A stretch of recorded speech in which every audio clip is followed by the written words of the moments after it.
The views and opinions expressed in this podcast are those of the individual guests.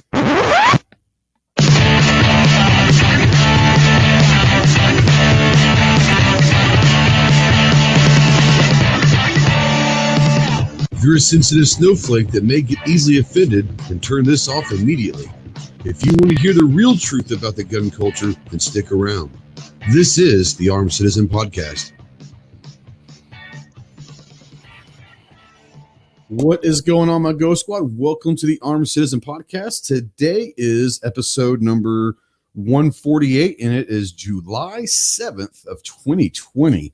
Man, the year's already more than half over. That's crazy to me. We are live as always on YouTube, and we will be taking this, and obviously it goes to replay. We'll be taking the audio and putting it over on podcast form on all of your favorite podcast hosting sites. So wherever you are listening, welcome to the dark side. If you're out here live with us, welcome to the show. We hope that you have a good time. We hope we don't make you any dumber than you already are. Not saying that you're dumb, but we're not going to sit there and claim that we're going to make you smarter. We're just hoping that we can entertain you a little bit, maybe educate on some things. But that's why I have other people here, because me educating somebody is kind of interesting. But we'll talk about some cool stuff tonight.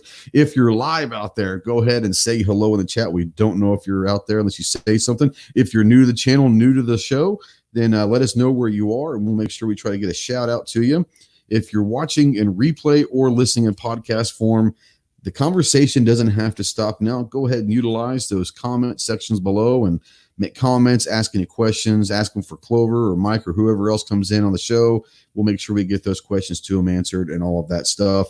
If you're live right now and you want to ask a question, you can either text it or call it in to the Ghost Tactical Hotline presented by our good friends Rod and Shelly Gates of the Gun Cleaners. You can text or call those questions into 530-364-4678. The number is right down there scrolling, so you guys can check that out.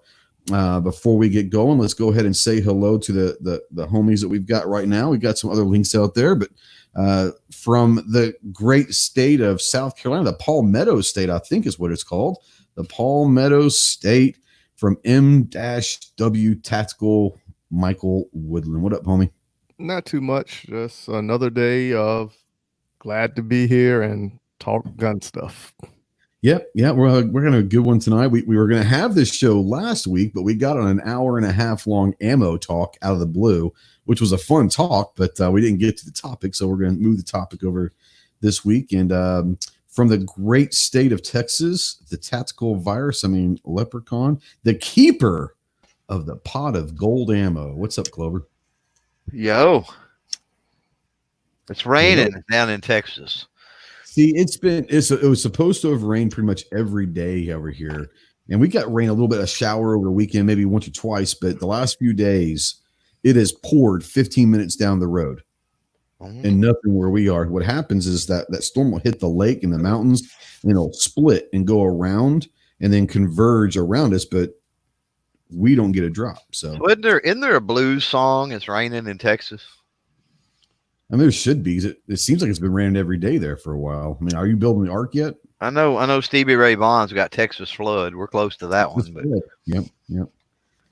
Stevie Ray, man, what a great guitar player. I was watching I was on Netflix or something. I've been watching a lot of documentaries and musical stuff. So I've kind of watched all the movies and shows that I've really kind of wanted to watch. And so I was watching one that popped up, and it was on ZZ Top. And I love ZZ Top. Oh, nice. But it was talking about ZZ Top from like the 60s when they first started, and how Dusty came in and how Frank Beard and all of that. And it was really, really interesting. And knowing now how it was, like, people know them for, their songs in the 80s with like Legs and Sharp Dressed Man and Rough Boy and all that.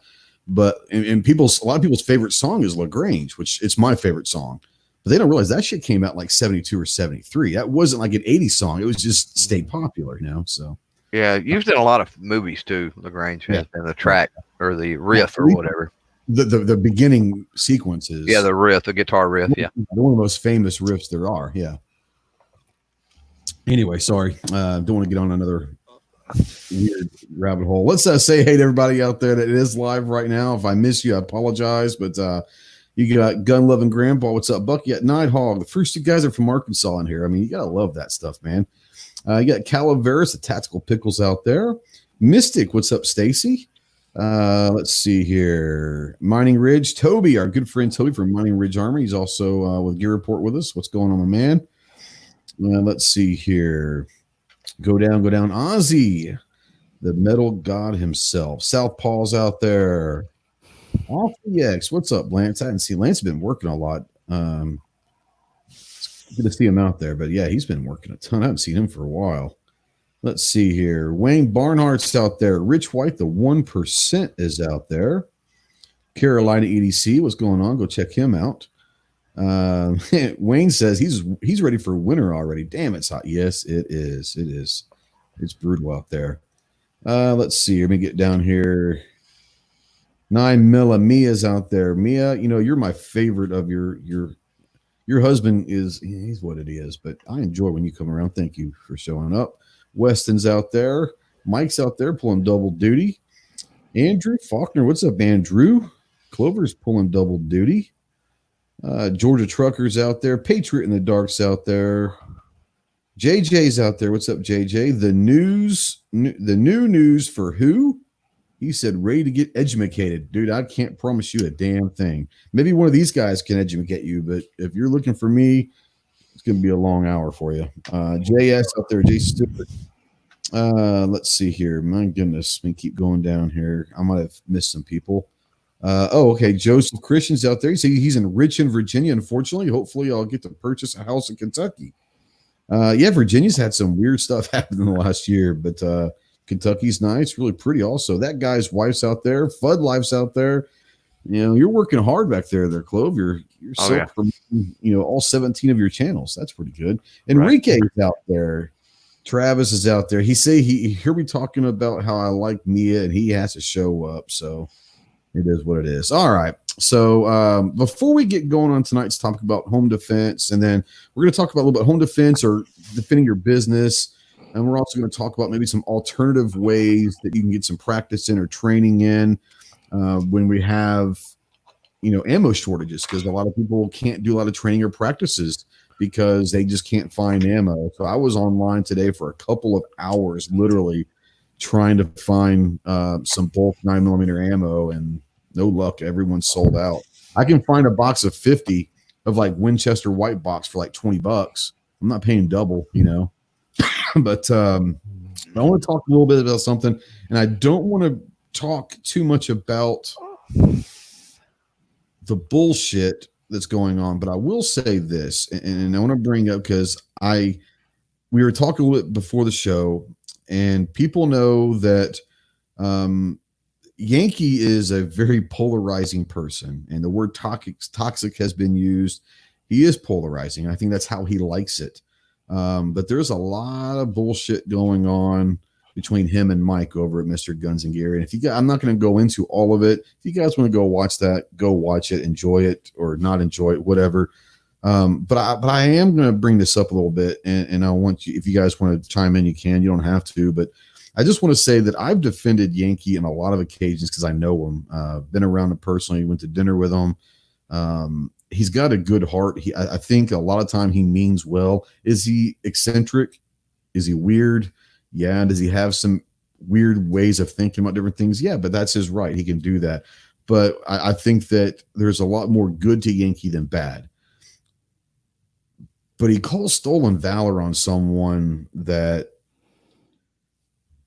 I think everyone knows that Mike is a veteran for two different branches. I don't know if everyone knows that, but I know Yankee does. And I just want to sit there and say this: stolen valor, guys, is something that's a very, very, very serious thing. And if you're going to call stolen valor on someone, make sure that you have 100% of the facts, because if you don't, and you call stolen valor on someone and it's wrong, there's a lot of people that are going to come after you. But I am disappointed highly in Yankee for calling stolen valor on someone that I believe he knows 100% was wrong. Like I said, I don't know if you guys want to chime in or not. If not, we'll move on. I just wanted to bring that up. The biggest thing I'll say is this: is guys, if you're watching someone's content and they say something or do something, if that's all good for supporting them or jumping on them, make sure that you know the facts as well before something happens, because this is not just about the stolen valor. There was something that happened over the weekend, and I know Clover, I talked to him about it, and he actually took it a little further than I did. But there was a channel that we know that are friends. There's a friend of ours that found someone's name on YouTube that had the same channel name as his. Now, this guy's 250,000 subs, and the other channel's like 900, and it's like in the Middle East somewhere. The guy has like 4 videos. He's speaking Arabic. I would have to assume that he probably doesn't know who the big channel is. Honestly, I really don't think he does. But anyways, so the big channel goes on Instagram, puts a post out there and said, this person is impersonating me. Please go flag him and report him to YouTube to make him change his name. Well, first of all, why? Do you have that trademark? Do you have that copyrighted? Surely the name that is being used is a very kind of a generic name. And so I sent him a message. I said, look, surely you're not naive enough to think that you're the only one that's clever enough to think of this name in the world. 7 billion people, you're the only one. The problem is not only did his viewers or fans or whatever go to YouTube and flag and report this guy, then they started thumbs downing and leaving some interesting comments on this guy's videos. This guy has no idea what's going on. He doesn't know who this other channel is. He just thought of a name that was going to be something that he could do. Once again, don't believe everything you hear or see on YouTube. If someone's telling you something about some other person, before you make that decision, go do your own research and use your brain. Because if you just jump to a conclusion that you're being told by someone, you may not be getting all the facts, and you may be getting facts that are skewed towards their point of view. Like I said, Clover, Mike, if you guys want to jump in on any of this, you can. If you think I'm being very vague, I am for a reason, because I don't want to start. Yeah, there's no sense in adding to the drama, right? Right. I mean, that's ridiculous. That's exactly what I was going to speak to. First of all, both of these cases, and that this goes for anybody that is a colleague in the creator sphere as well as the viewers out there. Let's be grown-ups. I mean, seriously, get with the program and start calling people on the BS drama that they stir up, whether it's platform related, other creator related, or whatever, right? And demand better from the people that you follow and the people that you watch. Seriously. You're following children that, is it entertaining? Sure. But when they get views and Ghost, you didn't mention the individual that has a channel that jumped in the middle of all of this, right? So, why are they doing that? They're doing that because they know that people are sucking up and eating up the drama. Mm-hmm. And that's why other people glom onto it and perpetuate it and get involved. And for the second story that you told, Ghost, could I put out a video? I was livid by that particular issue. I mean, that was a big channel harassing and bullying a smaller channel, plain and simple. And I was livid over that. I don't know that other Arabic channel, but I was livid over that. Right. Yep. And maybe I champion the little guy. I don't know, but I know that I enjoy helping channels smaller and larger than me. So when I see somebody picking on somebody, it pisses me off. Yeah. But did I make a video? I could have done that. I could have called the channel out. I could have made a public spectacle of it. No, what did I do? I picked up the phone and I called him. And I told him point blank, I don't like what's going on. I don't like what you're doing. And like men, we hashed it out over the phone and we had a discussion over it. Mm-hmm. Now, is anything worthwhile going to come of that discussion? Maybe, maybe not. But the point is, he knows where I stand on it. I know where he stands on it. And we added no drama to the sum total of the drama that was already created. And that's the way things need to be handled. Yeah, Enrique out there says that he believes that Yankee apologized. That is fair. You might want to go watch that apology video. I wouldn't call it an apology. Just put it that way. Like I said, I appreciate David for a lot of things that he does. I think he truly has deep down, he has a good heart. I don't think that his mind is always in the right place, but he's got the right to think and do what he wants. But this one, I think he's wrong. This is disappointing. This really, there's no way I'm going to even attempt to defend Yankee on this one. It's wrong. And if you guys go, I'm not saying I really don't want to go. Enrique, if you believe that Yankee apologized, go watch his apology. That's all I got to say. Mike, do you have anything you want to bring in? Not necessarily about these topics, but about the drama within the community in general? Well, I don't entertain drama. I know that's why.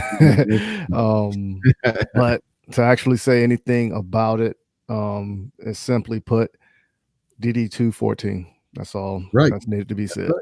That's right. And I didn't watch it, but I believe Mike did on camera show a DD 214. I've been told. I didn't really know what was going on until earlier today. I started getting text messages and emails from people. He did. That may be the only Mr. Guns and Gear video I've even watched in the last year or two. Was that one? I watch every now and then when he's got like the 50 BMG. Yeah. I watch something like that, just something cool. But I mean, Mike's a good dude. He's kind of a quiet guy, honestly. I mean, I've only been around him a few times, but all the times he's been a nice guy. That I don't know him. I'm not saying we're friends by any means, but I mean, I've been around him a couple times. He seemed like a good dude, but I do know that he served in a couple different branches. I do know he's on disability from the VA. So what's the problem here? And like I said, I started getting emails and texts this afternoon, people going, what the hell's going on? Asking my opinion on stolen valor. And that's why I brought it up is if you're going to bring up something like stolen valor, that's something that is, at least in the veteran community, that's a tough subject, and that's why I was disappointed, because Yankee is a veteran himself, and he knows that Mike's a veteran. You know what I'm saying? That's really disappointing to me. All right, moving on. Turn the page. All right. So tonight's subject, the first subject we're going to talk about is home defense. This is something that we were going to try to do last week, but we got on a really awesome ammo chat, which I don't mind whatsoever. But I do want to kind of talk this because it's not just about home defense. We're going to talk a little about taking home defense / defending a business. There's a lot of people out there that are new gun owners for the sole purpose of defending their home / business and all that. And it's okay. They have no plans on being part of the community, to carrying every day, being a gun person. And I have zero problems with that whatsoever. As long as if you were anti-gun prior and now you own a gun for personal home business defense, then I shouldn't see you out there talking anti-gun stuff. I'm just saying. Welcome to the dark side. You don't have to be part of the secret society, but you don't need to be out there bashing anymore. I've seen a little bit of that going on too. But we're going to talk a little about home defense, defending the business, talking about maybe different tactics to do that, maybe different weapons that you could possibly do. So I want to start this off and bring Mike in real quick and say, for home defense or defending your business or something, defending property, your property, is there a particular, if you could pick one, whether it's an AR, a pistol, a revolver, a shotgun, hell, a bolt gun if you wanted to, whatever it would be, a PCC, is there a specific type of firearm that you would recommend to someone who's looking to purchase something to defend their home or business with? Anything that when you pick it up, you take the safety off, pull the trigger, and it goes bang. It goes bang, yeah. You don't have one in particular that you would say get this or don't get this. No, because of the fact not everybody's house is designed the same. Your body structure is totally different than my body structure. Your bank account is totally different than my bank account. So whatever I can afford whatever I can train with, that's the best thing I have, long as I have something, you know. So there are a lot of people who actually do say an AR-15 or shotgun or even a handgun are the best, right? But if I only have a handgun, guess what? That's all I'm gonna have to defend my house or property with. Yeah. So everybody who has multiple weapons, which one is your go-to? What if it's the closest thing to you at that moment? Or are you just going to go ahead and take the chance of running across the danger zone to get to the shotgun or the AR-15 when the handgun is right there on the nightstand? You know what I'm saying? So for me, it's anything that goes bang when you pull the trigger. Yep. There are a lot of people that have joined the show and all that saying, hey, if I don't say, hey, I apologize. It's not the fact that I don't see you or don't care. It's when you're doing this, I'm trying to work 11 different things and I'm not that smart. So I want to say hello to everybody out there. Don't think that I'm ignoring you out there. But if you have a question, make sure you go ahead and tag myself or Clover or Mike, and we'll try to bring you those questions, because this is a topic that could bring a lot of questions. I'm going to bring in Clover and say, you know, if you have that one, and you might have the exact same opinion as Mike, but you know, if you were to give advice to someone, is there a specific type of firearm that you would suggest to someone to say, hey, if you're talking about defending your home or your business, this is maybe the one you want to look at the most? You know, I mean, it's going to go, you know, I'm not going to come down, man, everything in me wants to say a shotgun, right? But when I think about it, and I think about somebody just getting into it, right? Odds are, you know, maybe they're not, we talk about the difference between somebody that's walking the walk, talking the talk, and somebody that is not a gun person, right? They're just a gun owner. So if you're looking at somebody that's just getting into it, first time gun owner, and maybe that's all they'll ever be is a gun owner, then probably a handgun is a better choice for that, because a handgun could lead them down the path of, okay, so I can have this in my home, I can have this in my business. Oh, wait, my state allows open carry. My state has license to carry, so forth and so on. And maybe that progression starts to where they move at least into, instead of just home and business, they can defend themselves at any given point in time, right? Yeah. Yeah. And there's people out there throwing their opinions, and that's great. I mean, you know, if you tell me shotgun, there's a part of me that says shotgun, awesome. You tell me, you know, a semi-automatic pistol, awesome. You tell me revolver. There's every one of these options that are out there are going to have their advantages over the others, but they're also going to have disadvantages under the others as well. So I think what Patriot's out there saying is make sure you know your local laws. Yeah, definitely. You know, and that's one of those things where, you know, I would sit there and say that the AR for a lot of people is going to be the number one choice, because you're talking about capacity at that point. And that is true, except for some states. You know, you talk about capacity in California, whether it's an AR or a Glock 19, you're talking the same capacity. So at that point, in that particular state, you take capacity as a non-factor in your decision making. So, you know, there's a lot of stuff that you have to go through and figure out. And like I said, a lot of them have their own quirks to them. They have their advantages and disadvantages. As far as what Mike was saying is about what's on the nightstand. You know, you've got nightstand. Most people are going to have some sort of a handgun. But some people are going to carry put a shotgun there. Some people are going to put a little AR pistol in there, or, you know, something that's going to be a backup or their main primary, and they might use the handgun as a secondary. Or some people are going to have weapons staged throughout the house. Some people kind of dissect their homes into, you know, kind of quadrants or areas that each area has its own little armory, if you want to call it that, to where no matter where you are, in case something happens, you're going to have access not only to the firearms, but to ammo.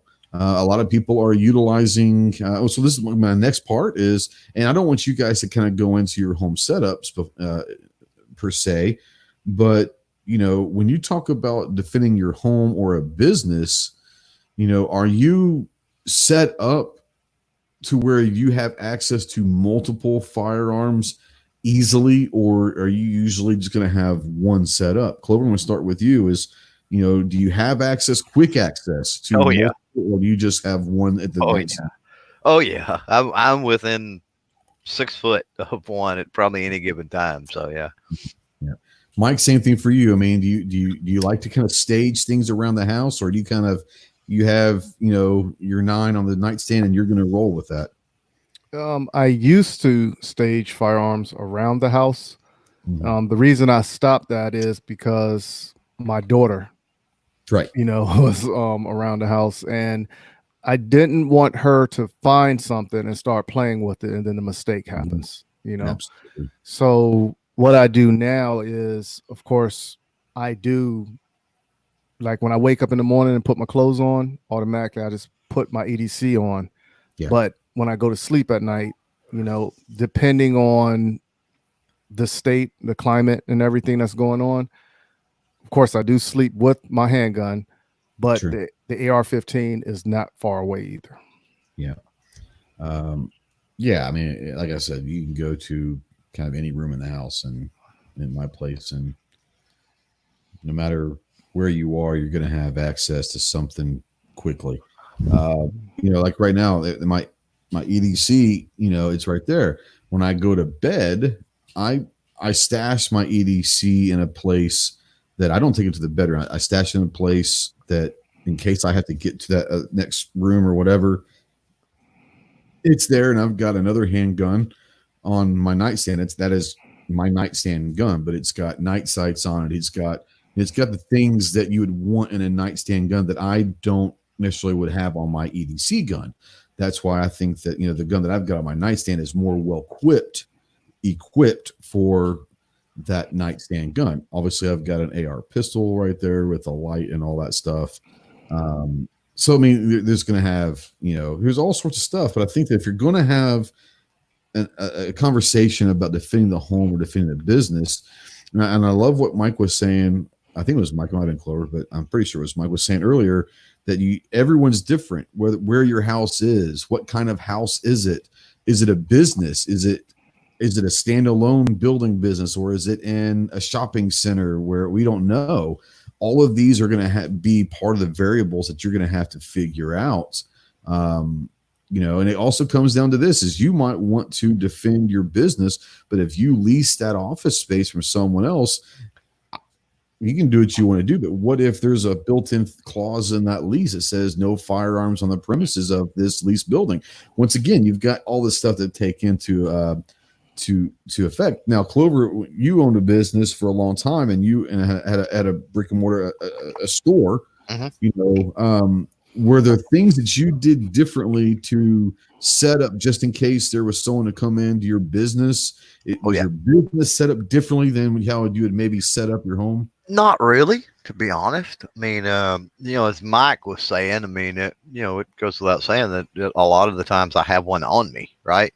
Right. The vast majority of the time.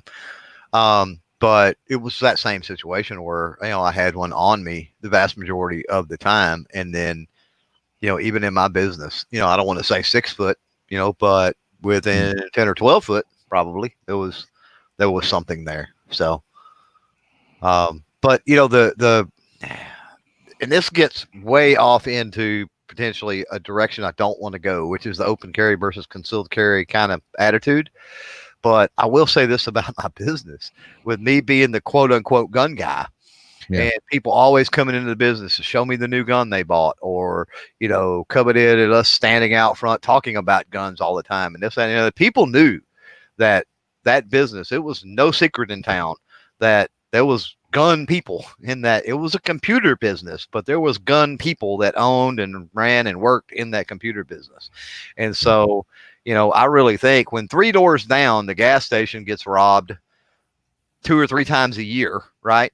And it's just 3 doors down in this strip mall, but it always gets robbed in the hours that we're closed, then that tells me a lot. When somebody paintballs or eggs the front of the strip mall, but they skip our windows, right? That tells me that there's something going on. I mean, they are aware that, hey, these people aren't playing around. Now, let me ask you this, because you were in the IT business for a long time. Did you, in your store, could you see from the sidewalk into your shop after hours, or did you have blinds or whatever? Yeah, you could totally see after hours. Yeah. Okay, so I'm imagining, being an IT guy, you probably had computers in there, correct? Oh yeah, definitely. Yeah. I'm surprised of, for 20 years of it being in business, that especially 3 doors down, if you've got a business being robbed and you've got computers that you can visually see, I'm surprised that no one broke into your store. That's pretty amazing, actually. Yeah, I mean, but a lot of times, we would be working. I mean, there's been times where I would be up there working at 3 o'clock in the morning in the back room, and people all knew that. I mean, so my vehicle may be there, it may not. We may park around back in the alley, and like I said, I genuinely think there was this element of, the hoodlums that wanted to cause trouble or whatever. They pretty much knew. It's like we always talk about. I think you mentioned a report from the Bureau of Prisons or something like that, where, they're going to go for the path of least resistance, right? Over 90%. Yeah. And so, and the survey that was taken, over 90% said that they knew that whether it was a business or a home that they were going to break into, there was a gun in the house, they would go the next. They would not even try to get in there. I'll give you hard, Doug, there, Mike. I'll give you one better that I just now remembered that happened. We went, the trash, everything was out back in the alley. Mm-hmm. We left the back door open one night. Is it at the house or the store? At the store. Okay. We left the back door open one night, right? I get a call at like 6 o'clock in the morning from the police department, and they're like, "Your door appears open, blah, blah, blah, blah. What do you want us to do?" And I'm like, "I'm on my way, but go in. It's what I want you to do." Right. And all the way up there, I remembered. I'm like, you know what? We forgot to lock that door. I guarantee you we forgot to lock that door. Well, I get up there. There was no sign of forced entry, blah, blah, blah. It's obvious that, the locks are on the inside, big bolt lock things. It's obvious that we forgot to lock the door, and absolutely nothing happened. Well, that's a good thing. Couple of comments. Who was saying that they're thinking about getting a double barrel 12 gauge coach gun? 223 DMR. Yeah, that would hey, whatever works, bro. Remind me where you live, and even if I'm coming over there ahead of time, and right. I'm going to make sure that I'm watching myself. Right? Well, that goes into something I kind of wanted to mention earlier when we were talking about what's the best, or what to have around. And one thing that people often overlook, we talk about the laws and the regulations in an area. What we don't talk about a lot of time is the financial ability or the economics of the situation. And so some people, prior to all the crazy that's went on lately, some people may have had grandpa's single barrel H&R break action shotgun up in the attic or stashed back in a closet. This crazy happens and they think, oh snap, I can't afford it, but I've got access to this shotgun, right? Mm-hmm. But the number one thing to remember is, regardless of what you go with, even if it's something that, it's forced on you by economic hardship or whatever, understand the mechanics of how it works, understand safety, understand how to utilize it. Go through these scenarios of, where do I put this? Where do I keep this? What ammunition do I use? And have an actual plan, especially if there's other people in your house, right? Have an actual plan if something was to go down. Absolutely. Ozzy's out there says, I'll just use my SIG P320. That will change as soon as I can find a Ruger charger. I've been waiting since March on mine. No end in sight as to when they're going to be available. So if you find a charger out there, let me know. I would be very interested. Obviously, if you find one, buy it for yourself. If there's 2 available, let me know. Yeah, I've had mine on order since March or whatever, and there's no end in sight as to when it's going to be available. There was also another one I just saw. Oh, Philo. Philo says, remember, a lot of gunners don't even know how to properly clean their gun.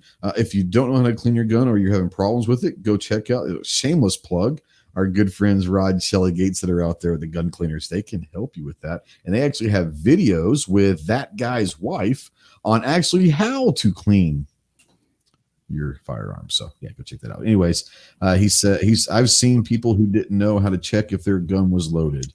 I mean, yeah, there's that's just the way it is. I mean, we need to educate them, and because if the only thing worse than someone that is unsafe with a gun is someone that's trying to be safe but doesn't know the difference. They might have the best intentions in the world, but just like you said, may not know how to check if a gun's loaded. They may have never broken one down. They may not, if it's a revolver, they may not know how to look and see if that cylinder's clear or not. They may not know how to get a slide lock going on their handgun. They may not know how to lock the slide back. I mean, we don't know, but if you see something like that, man, just help them out. Hey, just another additional plug for the gun cleaners out there from a FUD perspective. All three of us, by the way, we're gonna speak highly of Rod Shelly. We're all good friends. The solvent and the lube works great for black powder as well. Speaking of which, there's the lube right there. To actually let you know also, I did a video on cleaning somebody's gun that hasn't been cleaned in over 30 years. I'm sorry? Yeah, the gun has not been cleaned in over 30 years. And I actually made the video using the gun cleaner, solvent, and the lube. And that's all I use. So when I go to the range, I had a couple bottles taken from me at the range when I'm giving people oil for the guns and everything. But it's a product, in my opinion, is the best out there as of today. Yeah, and it sounds bad, but Mike, you'll understand this, but coming from the military, that's where I learned all about guns. Is forever up until a few years ago, I used just regular CLP. Right. That's just kind of what I use, because that's what we used, and it's just one of those things where I just kind of always used CLP, and I switched over to Hoppies for a couple of years because you can find it anywhere. I mean, you can run out to Walmart, you're going to find Hoppies number 9 or whatever. But then these guys, it's the real deal. So yeah. Ozzy out there says he's a new customer of the gun cleaners. Awesome stuff. Yeah, it is. Let's see here. I'm trying to see if I missed for there are specialty circumstances, because I've used all kinds of solvent and lubes and different things over the years. And I mean, I still do use some of those products and methods on special occasions, but for 99% of most people's applications, yeah, the gun cleaners products are going to be the best that's out there. Yeah. Yeah, and they'll work for any gun, and that's the great thing. It doesn't matter if it's an AR or handgun, whatever it is. Yeah, like I said, even black powder, which is, black powder is one of them things that's kind of a special circumstance. With that, but yeah, I mean, it's good to know that. It's good to know that. And they have, anyways, they're not trying to turn this into an infomercial, but yeah, good people, good stuff. Chicks in the mail, right, Rod? Just saying. No, and kind of getting back to the home and defense and business defense and all that. We've talked about calibers, and a lot of people will say, well, what's the best caliber? And all that. Once again, it's going to be what you feel comfortable in shooting, whether you want to shoot a handgun. I'm a big believer, and I did a video like one of my first videos out there, this several years ago, about a 3-gun arsenal for home defense. And I picked, I want to say I picked a shotgun, a handgun, and a PCC. And the reason why I picked the PCC and the handgun is if you get a 9mm PCC and a 9mm handgun, they can share ammo. And if you get one that, like, let's say a Glock and a PCC that takes Glock mags, or Beretta that takes, whatever, you can share magazines to where your setup is going to be a lot easier. You only have to go and buy maybe one kind of ammo, whether it's 9mm, if you've got, like I am, and you've got a Glock 19 and Glock 17, you've got probably 30 or 40 19 or 17 magazines, then utilize them instead of having them in the safe. Utilize them for another firearm, and a lot of the PCCs these days are going with Glock mags, and even the Ruger, the PC Charger, it's going to take Ruger magazines, but it comes with an adapter to take Glock mags. So even Ruger is saying, we understand that a lot of people have the Glock mags. You can shit on Glock and hate Glock you want. A lot of people have them, and a lot of people have their magazines, and there's a reason why PCCs take those a lot of times. But that's some of the things you got to think about as well, is maximizing your firepower with ammo that you want to get, that you're comfortable with, the magazines that you might already have, so you can share them. Like I said, there's ways that you can save money. It sounds crazy, but you can save money if you think about some of this stuff. Then I did another video last year, maybe even earlier this year, I don't remember, about the top 5 weapons for home defense. And I don't remember what I picked number 1. I probably picked a handgun, AR being number 2. Just because I would say that the AR, I love, especially maybe a pistol or a PCC, like an 8.5 inch AR pistol or SBR, if you want to SBR it. I think is probably the best because you have the maneuverability with it. You've got a shorter barrel that you can get in and out of doorways with it. Obviously, the capacity, if you're in a free state, that you can have 30 round mags or whatever. I do think that is, but very few people, even if you have an AR pistol and it has a pistol brace on it, very few people are going to feel comfortable firing one of those one-handed. And that is something that a handgun or pistol, and I would say semi-auto at this point, because you can get 17 plus 120 rounds in a magazine right now, in a semi-automatic pistol. I think that is a great choice if you can get a 17 plus 1 or 19 plus 1 magazine. But the reason why I like the handgun, the pistol especially, is you can shoot that one-handed, and that frees up a hand, whether it's picking up a child or holding someone's hand, getting them to safety or whatever, turning on lights if that's what you choose to do, or grabbing things out of the way, grabbing a backpack or whatever it is. You're still able to, most people are going to be able to handle that firearm one-handed, and I think that's why in a CQB, that kind of a scenario, the pistol, semi-automatic pistol is probably the way to go. Now, I probably would personally, I would go with an AR pistol because I can maneuver and I can manipulate that one-handed if I need to, and I've trained a lot with that, and I can do a lot of CQB with that. So, kind of going back, I'm gonna bring Mike in real quick, and I know that you said that whatever goes bang. If you had to choose one, what would your perfect home defense or business defense firearm be? I will go with the M4 or AR platform rifle. Well, now, would you go 16 or 20 inch, or you go pistol size? Now you got to remember, I'm 6'5" and my arms are like just as long as my body. So, yeah. Unfortunately, I would go with a 20-inch length. Okay. My arms are, I am not 6'5", and my arms are not that long. What I make up, what I lack in height, I make up with lack of speed and quickness. So, and lack of arm length as well. So yeah, I don't have that problem. That's why I love pistols and all that. I think that they're actually suited for me. I love a 10.5 inch is kind of perfect for me. Right. But 16 inch is almost damn like a pistol for you because you're so damn big, Well, it's more comfortable for me and that controllability, because if I'm comfortable and I'm maneuvering, I can do what I want to do versus I'm trying to fit and crunch in, and now it's going to be awkward and off shots, all other parameters with that. But I wanted to back up a little bit. Would you chamber it in? Would you chamber it in 223, 5.56, or would you do it in a pistol caliber, or what configuration would you have it in as far as caliber? 5.56. Okay. Yeah, I stick with 5. Home defense rounds, or what would you go with? Some kind of a home defense projectile, or would you just go standard F&J? Probably just the F&J, because of the fact if it's in the home, it's going to be pretty close anyway. So anything coming out that barrel is going to come out fast enough to penetrate skin.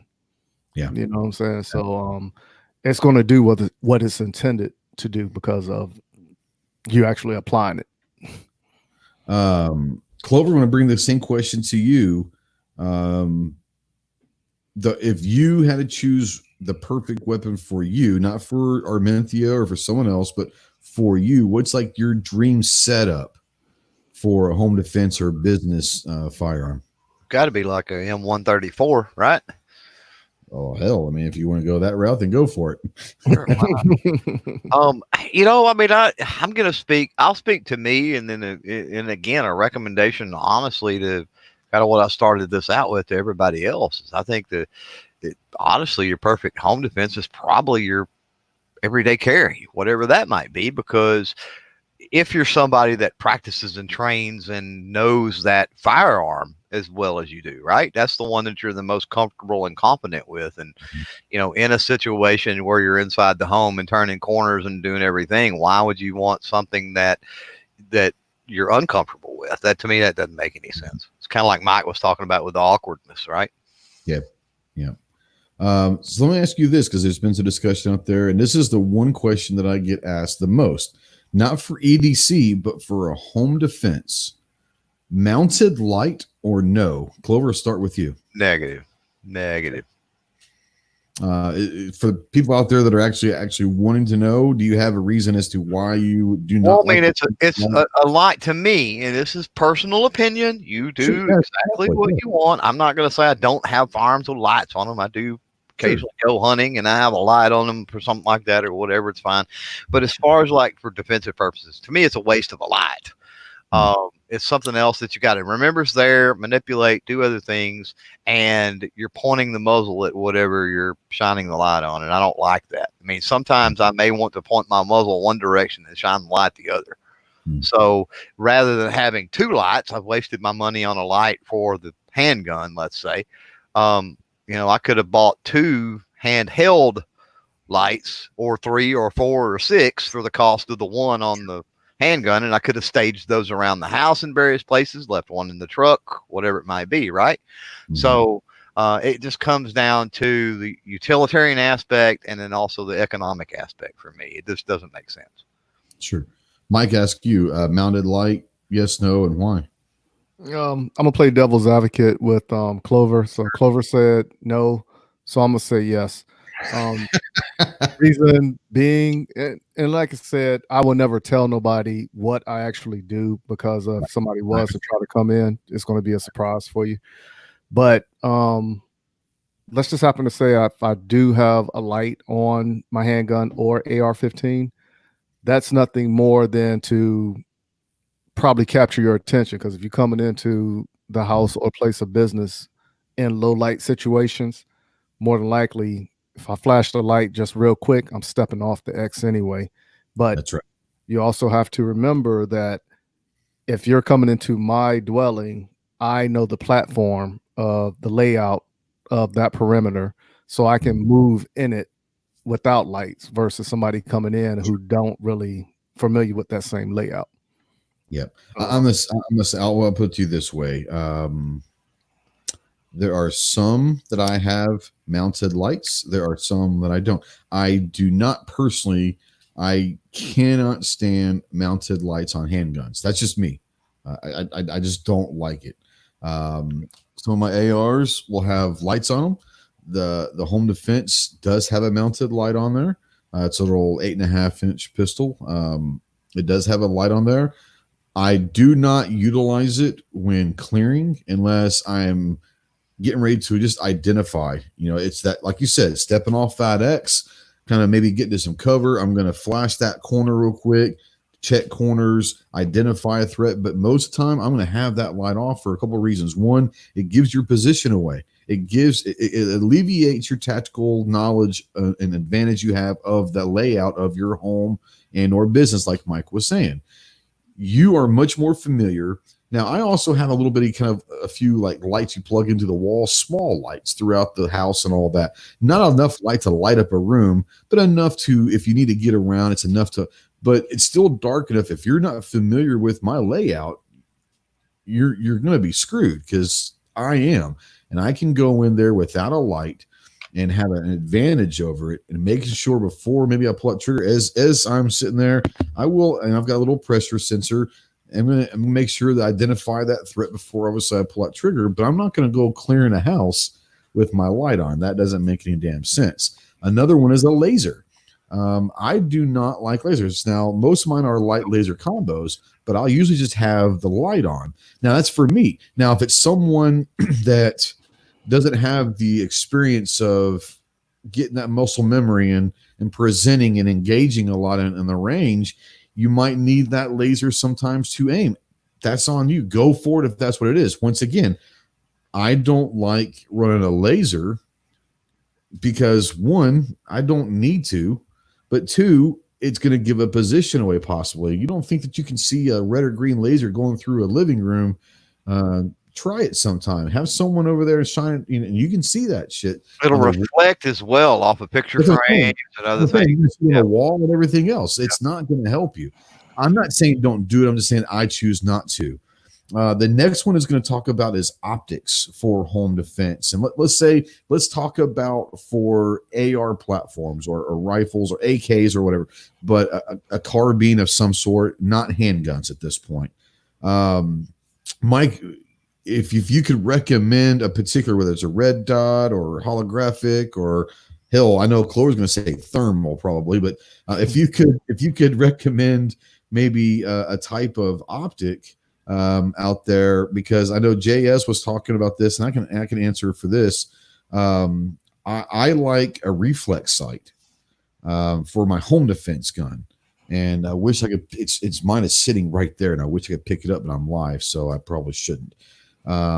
But I like a reflex sight. It's got a larger window. I don't necessarily like a tubed red dot for home defense. I like that larger window, but you also, the field of view is basically whatever your peripherals can see. If you're having to look down that tube red dot, for me, I think that cuts off and kind of windows where you are. If you get that a reflex and you can kind of see everything around it, that's me. Brand wise, it's up to you. I'm going to let you go out there and say that. I would say that for an AR optic for home defense, and like he says, up to 100 yards, he says ACOG. Now, you can, whatever you like, man, you can like a tube red dot, you can like a holographic, you can like a reflex, you can like an ACOG reticle. I put it this way, I might be weird. I'm not a big fan of the ACOG. I don't like the visual of the ACOG reticle. It's too much busyness going on. I like, basically for me, my favorite reticle is a circle dot.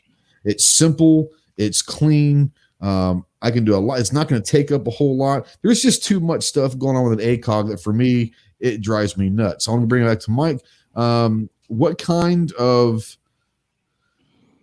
of optic would you recommend? And the second question is for you personally, what's your favorite reticle? Is it just a plain red dot, a circle dot, a cross dot? Is it crosshairs? Is it ACOG? What is it? All right, so I'm gonna work backwards.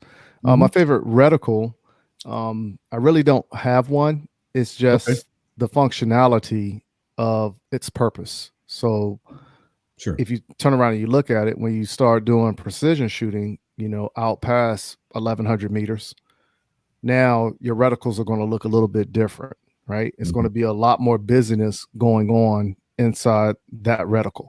But as long as you train and you know how to use it, you're good with it. Sure. Absolutely. That's the most important one. But as far as putting optics on a firearm, I'm a big fan of primary arms. Okay. Right? Because I believe primary arms simplified the use of measuring, and you could do everything on the glass versus trying to calculate with a calculator or pen and paper to the side. Now, as we stated beforehand, like you said, you like to do the reflex dot. I do, yeah. And now most optics today does have the ability to work as two. Absolutely. Yeah. So I got a variable optic from Primary Arms on one AR-15. Sure. And of course, if I go down to the one power zoom, it's pretty much a red dot. You know what I'm saying? With the illumination on. So I can use that as reflexive as well as taking it all the way to 6. So that's a 1x right here, and I've got my 3x magnifier if I ever need it. Flip that up, and correct. But I don't like. I love red dots, like the tube. Like these tube red dots. I love them. But for home defense, I like the reflexes on a larger window, and it's not a tube. For me, if I'm going to be doing CQB, having to clear some rooms, the last thing I want is to be focused in this little tube. I want to be able to focus outwards. So that's just for me why I go with a reflex. A reflex. Yeah. But we also got to remember too that whenever we do any type of training, that movement is always going to become subconscious, right? So meaning muscle memory. So however you train, just get used to however you train and make it worthwhile. Yeah. Now, so this is not the one that I'm running. This is one that I just got sent to me for T&E. But something like this, when I say reflex, it's not the tube. It's, you're going to be able to see through this and everything around. So I like something like this on my home defense. So I have a much larger field of view. Clover, going to bring you in here. I'm going to ask you the same 2 questions. For someone that's going to be running an AR, AK, some kind of a rifle platform that has a rail on it that you can put an optic on there for home defense, and it's primarily and solely for home defense or business defense, what type of optic would you recommend? And then for you personally, what's your favorite type of reticle? Well, the who was it out there in the chat? I think it was maybe Patriot. It said something about he thought that optics or something was a fad, and sadly, I disagree with that. And I say sadly because it's one of the things. That's like saying, I'm gonna put this in fun language. It's like saying compound bows are a fad, right? When you introduce a device that makes things easier, that lowers the entry level as far as skill and everything, that man, a lot of times that's not a fad. that's usually here to stay. Unfortunately, and I say unfortunately because that means a lot of people are going to go buy their first firearm. They're going to throw an optic on it. They got no idea of point shooting and the utilization of iron sights and all this other stuff that they really need to know, because then they become dependent upon that advanced technology, which becomes a crutch. So, okay, that said, now out of the way, not a fan of optics, obviously, from that speech, if you didn't realize that, on defensive firearms. But in the sense of a long gun, right? And we're classifying pistol ARs, PCCs, obviously, in that long gun type category, or even if it's the Shockwave or the TAC 14 or one of those. Even a shotgun that's got it's got an optic rail. Yeah, on it. that bullpup. I mean, any of the it's longer than a traditional revolver or pistol, right? Longer than, let's say, a 5-inch barrel. Yeah. Then I tend to lighten up on saying that I don't mind an optic too much. But I get the appeal of the variable optic. But I don't like those. So I would tend to agree with you on the reflex style of things. And then when you're talking about brand, I'm going to talk about entry point for everybody. And I say sight mark. Now the caveat when me saying sight mark is this: you need to do your diligence and your homework. You need to talk to people that have experience and can direct you into the right sight mark, because they are not all created equal. I can guarantee you, from one model to the next, you get reliable and then you get junk. And price really has no bearing. I know some that are $100 that are more reliable than ones that are $140, right? No doubt. So make sure that you do your homework, just as if you're purchasing anything. You need to do that. As far as the reticle, I'm old school. I'm old school in that with precision. No, just a single No. dot. If we're talking about Single dot it. that. I'm old school because if you're talking about a defensive situation, a single dot really is all I want. Why? Because I'm used to that with bullseye precision matches, pistol matches, and still challenge and other things. I just like the one little single dot. It's like aim small, miss small for me. No doubt. No doubt. Someone's out there talking about not having a light attached to the gun, or attaching a light to a gun. You don't have to use it if you want. I run, I have a light. I mean, and it's going to be in my offhand, because here's the thing: there might be something that if I'm in a doorway, right? And if I have my light mounted on my handgun, I have to be pointing my gun at whatever I want to see that light on. Well, what if I think I see my daughter over there and I just want to double check to make sure she's good, or, whatever. I don't want to point my gun at my daughter or my wife or anyone else that's in the house. It's a friendly. Yeah. So I'll use an offhand, gun. I can still run my light with my handgun, but I can sit there and cover a corner over here, flash that light real quickly, but still keep my handgun somewhere. And I don't have to sit there and point my handgun at someone that I think is already a friend of mine or a family member. So that's why I still use a light, but I'm not going to have it attached to my handgun.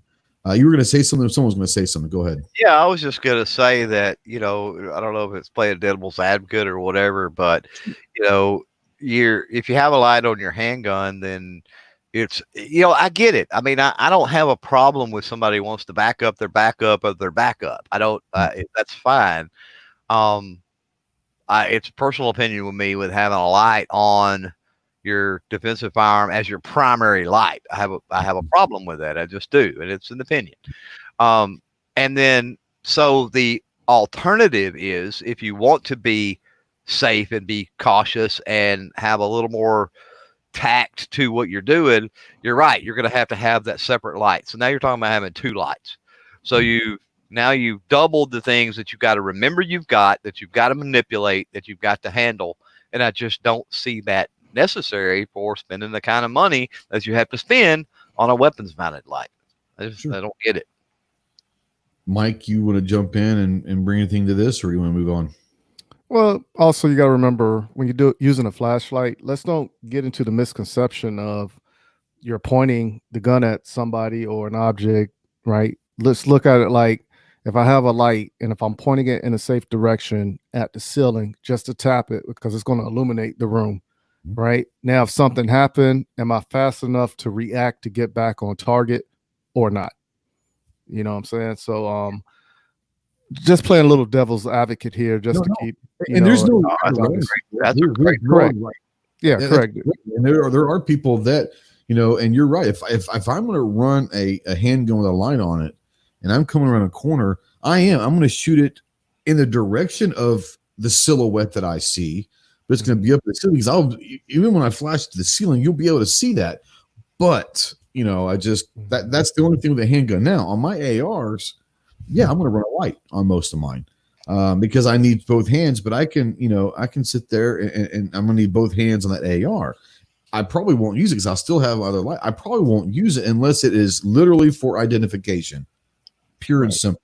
Once again, I can point that up at a 45-degree angle up high, and I can still identify without having to point that. A handgun, it is what it is. Yeah, what I fear, and Philo out there, he says you don't have to point your handgun at someone. The light splash is plenty to light up a room.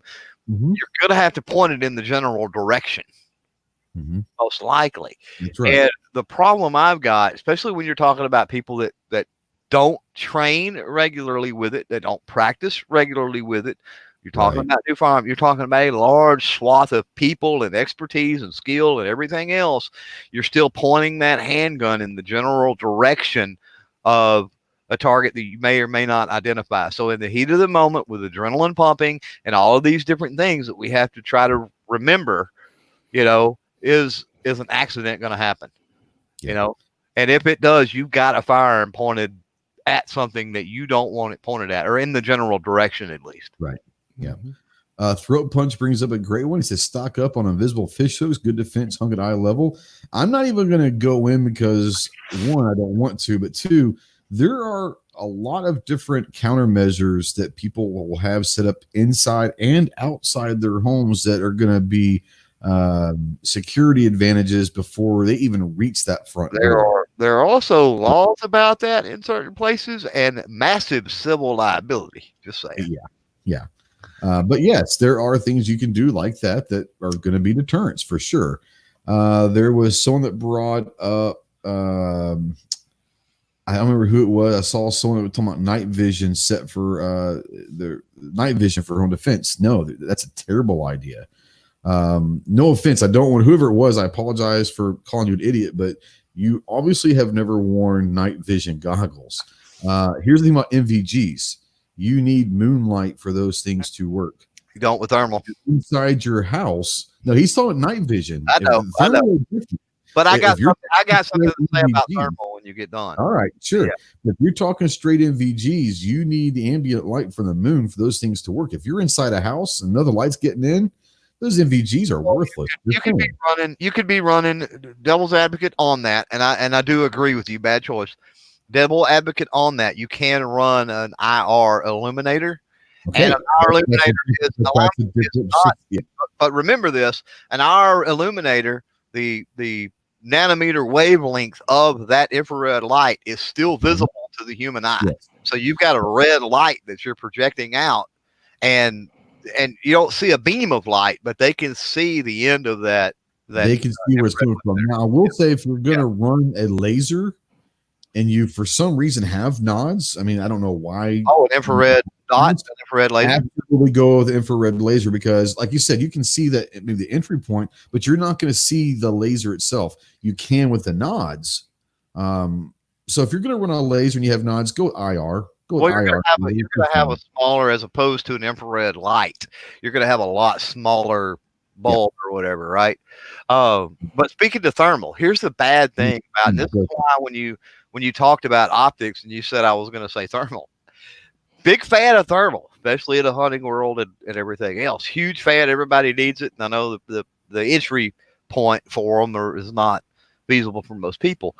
Here's the drawback in a defensive or home defense or whatever situation with thermal is you're looking literally at a bright screen through that thermal. So you're blinding yourself.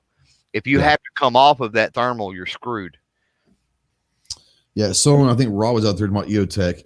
Now, I won't run it for home defense. I usually have it on the battle, but I'm doing some testing with this. But usually my EOTech is on that. If it was a holographic, when I go to battle rifle, yeah, I'm going EOTech 100%. But for home defense, I'm going to go with something that's going to be a little bit smaller, maybe a little bit, because I'm using a smaller. I'm not using this. I'm using a smaller pistol configuration, so I want a lighter weight, more maneuverable. Don't need a holographic, but that's they're talking about Legos out there, and I get it, and that's funny, and we all say that, and. Sure. And if you've got kids and you've ever stepped on Legos barefooted or in socks, they suck. But most of the people robbing you are going to have shoes on. Legos aren't going to be an issue. Now, what they could do is they can make a lot of noise, and that could at least maybe help you identify what part of the house they're in initially. If you've got Legos, because people you step on, they're going to make noise. They're plastic. They're going to. Well, that's what you're talking deterrence, and we haven't went down that road. I don't know if we're going there, but there's a lot of things. There's a lot of things that you can do. Motion detectors are, with technology nowadays, motion detectors are unbelievable, and you could get motion detectors that you could flip on before you go to bed that turn on a lamp that do that ding, that make any number of noises or do something, right? Yeah. Ozzy wants to know what's a sight that I was holding up earlier. This is a Fiachi top of the line, baby. Top of the line. That's premium competition stuff. This is premium Chinese shit right here. They sent this to me because they sent me a red dot several months ago, like in January, maybe even before SHOT Show, and that fucker didn't work.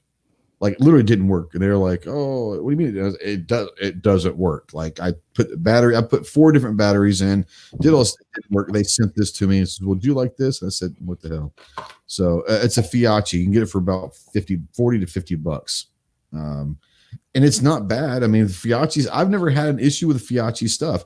Do I think that they're going to hold up in battle time situations 6 months from now and hold 0? I don't know.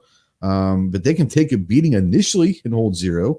But remember, you're going to get what you pay for. Just saying, you're going to get what you pay for. Let's see here. I'm trying to catch up. I'm sorry. Best optic for the money. I mean, God bless. That could be. Depends on what kind of budget you got, don't it? Yeah, I mean, for the money, are you talking about for the money for $800 or for $500 or $300 or $100? The best optic for the money. I mean, a lot of people shit on them. I think that the shake awake technology and the clearness, not only will they have red or green, they'll have yellow or orange dots available, depending on if you're colorblind. I think they're more yellow. If you're colorblind, a lot of people shit on them. I will say that HoloSun makes a pretty good product with pretty good technology for a pretty good price. Okay. Vortex, was it the Strike Fighter 2? Yeah, great one. This Bushnells are phenomenal. I mean, phenomenal. But I think HoloSun, I like the shake awake technology. And for 250 bucks, there's a lot of technology and all of that wrapped up in that price tag. Mike, what about you? For the money, well, let's just say for $300 or $250 and below, what's kind of like that good optic that most people can afford? If you're going to buy a $500 AR, then you could afford a $250 optic, I would think. So what would be your best bet for the money? Once again, I have to go with primary arms. Yeah, right? Sure, absolutely. Yeah, because of the fact, like I said, they do have one powered optic, and you don't need light on it to make it work, of course. So I'm a big fan of not using a lot of battery stuff, because if the battery dies, now you're in limbo and now you're playing Kentucky windage. Reticles as well. Correct. Yeah. You know what I'm saying? So of course, when you turn on the illumination, that etch is going to be illuminated at the desired setting. But at the same time, how do you use the scope, and are you using the scope to its full capability? You know, so, but I'm more primary arms, and I got like 6 different optics on 6 different weapon systems, so, and all of them are primary arms. Yeah, I'm definitely not an optic snob. I do have several brands that I know what they are. I know what they're going to give me. I know that they're going to be around. They're not going to be one of those companies that you buy, you love, but 2 years later they folded. But you can't get a hold of them and then go, whatever. Primary is great. I actually do have a primary arms on one of my AKs, actually, one of the more tactical AKs. But yeah, I mean, like I said, it's really up to you. But I mean, you're talking about companies that have been doing this a while, that are proven, and they know what they're doing. If you see an optic company around for more than 3 or 4 or 5 years, they know what they're doing. Clover, what about you? Can you give someone out there that's saying, I'm new to this game? I know that you hate optics. What would that one be? Well, I mean, I don't hate optics. Optics has their place.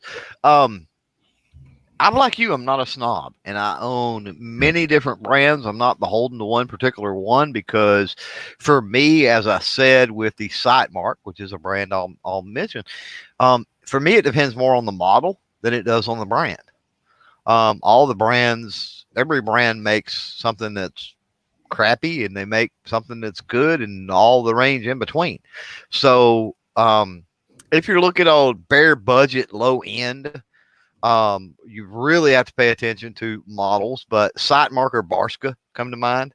If you're wanting to move up the chain into what I would call more mid-range, you've already mentioned HoloSun, good one. Bushnell, good one. Vortex mentioned already, a good one. Also Burris in there as well. Yeah, Burris is good. I've got a couple. I wish I could just go grab them, but BSA are not bad. For something for like $100, I say you can probably get a lot better for spending $25-$50 more. But Sight Mark's good. Warsaw, I love you, bro. Stop. I get that you like the Ultra Shot. Ultra Shot for Sight Mark is a good one. It is not even close to similar to an EOTech. The only way that it could be similar to an EOTech is that it's somewhat shaped like an EOTech.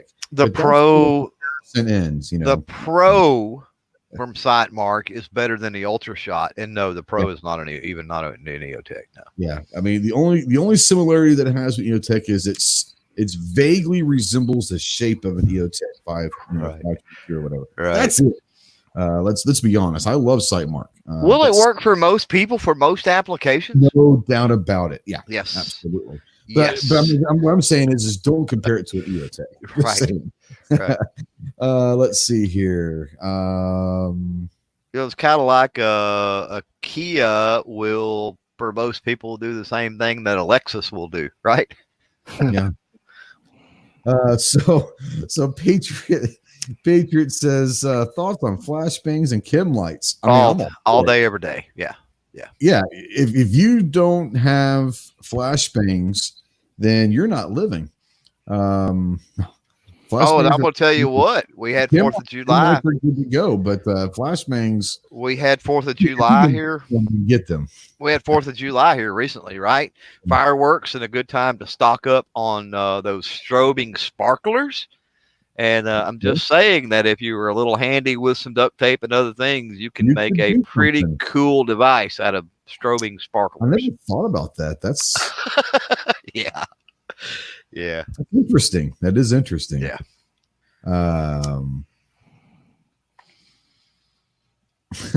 Enrique says everyone leaves their shoes on the floor in the front of the doors, always tripping over them. The best right. defense. Mm-hmm. Exactly. I just saw something that I saw throat punch, whatever. I think it says throat punch. It says something. Oh shit! It's defending against UN troops. He was thinking. I don't remember what he was talking about.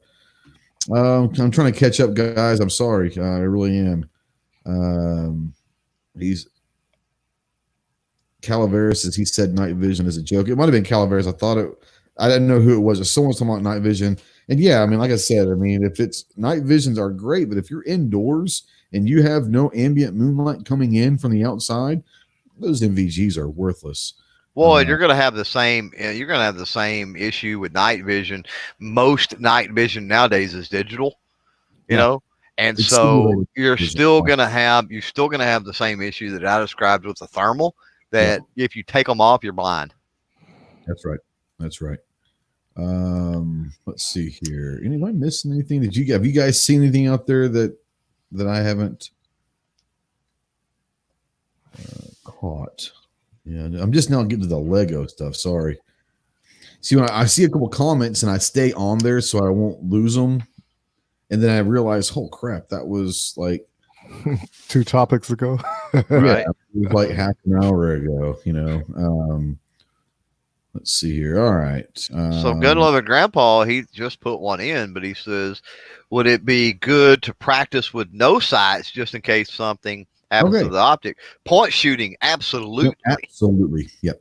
Go ahead. Go ahead. No, that's all I was going to say. I mentioned that, I think, earlier when we were talking about stuff. But yeah, I mean, from distances, at least within your house, right? Which is not going to be that much. I mean, you're looking at rooms are probably going to be, even if you're talking a living room area, you're talking 20 foot or so. Yeah. You should definitely practice point shooting out to 10, 15 yards. I'm not going to lie.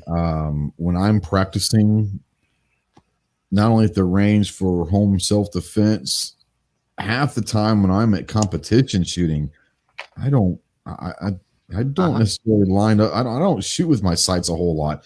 Then again, I've gone through hundreds of thousands of rounds I've gone through that I'm right there. I can pretty much just pull a trigger and know that I'm going to hit relatively close to where I want to just by point shooting. But that's also muscle memory. And if you don't have that muscle memory, I'm not going to suggest that. Mike, honestly, I'll come to you here in a second, Clover. Mike, competition shooting, you shoot USPSA. Correct. Honestly, how many times are you actually sighting in? What percentage of your shot do you think you're actually sighting in?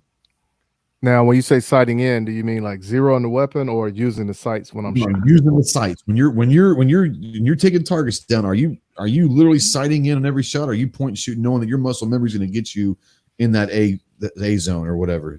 95% of the time, I use the sight. Do you really? Okay. Now, would you use them for home defense? Depends on the distance of inside 30 feet. Inside 30 feet. Well, let's just say 30 feet to 10 feet, I'm using the sight. From point blank to about 7, 8 feet. Yeah. You know what I'm saying? That's straight point shooting. Okay. You know? For me, honestly, I probably would go out to the 20 feet. I mean, I would probably say I would love to say that I would use my sights. I would be more than a little curious in the situation if someone's in my home and I see them and they're a threat, they're running towards me or one of my family members. I would like to think I use my sights, but there's probably a better than 80% chance I'm here. I'm going to go ahead and take that shot, knowing I'm going to be able to hit a silhouette torso, probably without having to get that front sight. That's just me. At least the first shot. Yeah, you know, not saying that I wouldn't want to, but I would. There's a chance that I would probably point shoot. Clover, what about you? Point shooting. I mean, obviously you're the one who brought it up. Yeah, I mean it's and this. Well, this probably comes from the precision aspect of my shooting past, right? Mm-hmm. But when you're shooting at such small bullseyes and things like that in precision matches, a human silhouette at 10 yards is massive. It's freaking massive. You know, and so it's probably because I have that experience, so I see how massive it is. So until you actually get out and you start practicing and point shooting, you don't realize that. People get concerned with, oh my God, I'm going to miss, you know, all of this. And it's like, no, once you get your muscle memory and everything down, you're not. It's huge. It's huge. You're not going to miss. And as far as if you want a fun way that helps train you for point shooting, sporting clays and shotgunning is, you know, I hate to bring, you know, shotgunning all into the play here, but shotgunning is all point shooting. So get out onto the shotgun club or whatever, have some fun and learn some point shooting. Yeah. Now, Mike, let me ask you this. When you're at the range practicing, not just for competition, but just getting some practice in just in general, do you ever practice point shooting for that scenario? So at least you have some memory for it? Yeah, there's a drill called the bill drill, and that's just just unloading, you know, rounds as fast as you can into the target. You know, because of course, you know, a lot of people who try to shoot fast, they'll have that muscle freeze, right? But also the tension in your hand that can cause that muscle freeze. But if you're into shooting faster, that drill right there will help you out a lot, you know, with that point shooting process. No doubt. Like Patriot in the Dark, gotta love Patriot in the Dark, says close both eyes. He can say that because, well, he can say that. It would, yeah. But it's actually not a bad idea. It's closing, you know, if you're at a safe range and there's no one down range, you know, go ahead. What I would do is go ahead, present. I do this every now and then. Present, get your target, close your eyes, maybe bring it back, represent, take a couple shots with your eyes closed and see, you know, you had it lined up with your eyes open. Then when you close your eyes, bring it back, go straight back out, take a couple shots and see how far off you are. That's a great little drill. You know, David, go ahead. You don't even have to live fire, right? That's a good drill. Sitting in your recliner, whatever it might be, picture frame on the wall or whatever, close your eyes, present. Be a bad guy on the movie that you're watching. Close your eyes, present, and then open your eyes and see where the sights are. Pull back, do it again. Close your eyes, present, open your eyes, see where you are, adjust, and then just back and forth. And just practice it. You don't even have to dry fire. All you're doing is pointing. That's right. And that's going to actually transition us into the second topic is alternative ways to practice or get some training in right now, especially when the ammo shortage. I mean, you just can't find. I spent 2 hours today looking for ammo and I couldn't find it, anything, as far as 9mm. I mean, I could find some, but I'm not going to pay $50 for a box, everything was gone. So let's talk about a little bit about practicing training, obviously dry fire and all that, but what are some options that people could utilize at home or at the range or whatever to maximize, even if they have to use ammo, but maximize their training and practice ability with the lack of ammo? Clover, I'll start with you and say, do you have any ideas of what are some ideas that people could do for practicing training right now? The Manus X products, man, are pretty awesome. And what's cool about that is you can actually make that family time, even because of the way it scores and everything. So you could bring your family into it. You could get your buddies together. It'd be like hanging out at the range, would be no different. And you're dry firing, it's not ammo. So, I mean, if you had beer and barbecue and did it, I mean, it wouldn't be the end of the world there. Just a fun time to get together and train together and not have to burn ammo. And plus, I mean, the cool thing about, for people that aren't familiar with that device, not only does it track all of your motions and everything during your presentation, during your pulling the trigger shortly after, with your follow through and all that other stuff. But it also, it charts that out. It lets you know what you're potentially doing wrong. And gives you the tools to try to correct those mistakes or those issues. Yep.